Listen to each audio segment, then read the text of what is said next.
সফলতা হলো জাহান্নাম থেকে মুক্তি পাওয়া, ঠিক না বেটি? এটা হলো সত্যিকারের প্রকৃত সফলতা। আল্লাহ তাআলা পবিত্র কোরআনে কারীমে ইরশাদ ফরমান, فمن زحزح عن النار وأدخل الجنة فقد فاز। আল্লাহ পাক রব্বুল আলামিন ইরশাদ ফরমান, যাকে জাহান্নাম থেকে পরিত্রাণ দেওয়া হলো, মুক্তি দেওয়া হলো, বাঁচানো হলো আর জান্নাত দেওয়া হলো, সে হলো সফল কাম। কথা ঠিক না বেটি? এটা যারা বুঝে তাদের জন্য, আর যারা বুঝে না তারা দুনিয়ার সফলতার পিছনে কি আছে, অথচ দুনিয়ার সফলতা কারো ভাগ্যে জুটে আর কারো ভাগ্যে জুটে না, ঠিক না বেটি?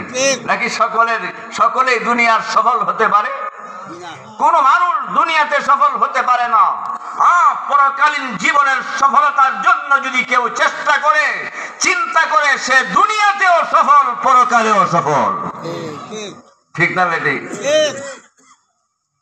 আল্লাহ তাআলা কুরআনে কারীমে ইরশাদ ফরমান, ومن أراد العاجلة عجلنا لها ما نشاء لمن نريد ثم جعلنا جهنم يصلاها مذموما مدحورا। আল্লাহ পাক রব্বুল আলামিন ইরশাদ ফরমান, যে ব্যক্তি দুনিয়ার সফলতা চায়, দুনিয়ার কামিয়াবি চায়, দুনিয়ার উন্নতি চায়, আল্লাহ বলেন আমি সকলকেই দুনিয়ার সফলতা দেই না, আমি যাকে মনে চায় তাকে দেই। সুম্মা জাআলনা জাহান্নামা ইয়াসলাহা মাযমুমান মাদখুরা। যেহেতু সে দুনিয়ার সফলতার পিছনেই সারাটা জীবন কাটাইল, পরকালীন জীবনের সফলতার জন্য কোনো চেষ্টা করে নাই, চিন্তা করে নাই, সেই জন্য আমি পরকালে তাকে জাহান্নামের মধ্যে নিক্ষেপ করব।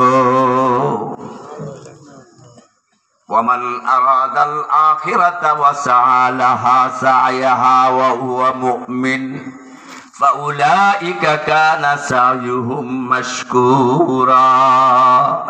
আল্লাহ রাব্বুল আলামিন বলেন, যারা পরকালীন জীবনের সফলতা চায়, ওয়া সা'আ লাহা সা'য়াহা, পরকালীন জীবনের সফলতার জন্য সাধ্য অনুযায়ী চেষ্টা করে ঈমান আনা অবস্থায়, আল্লাহ বলেন উলাইকা কানা সা'য়ুহুম মাশকুরা, তাদের প্রচেষ্টা সফল, তাদের প্রচেষ্টা সফল।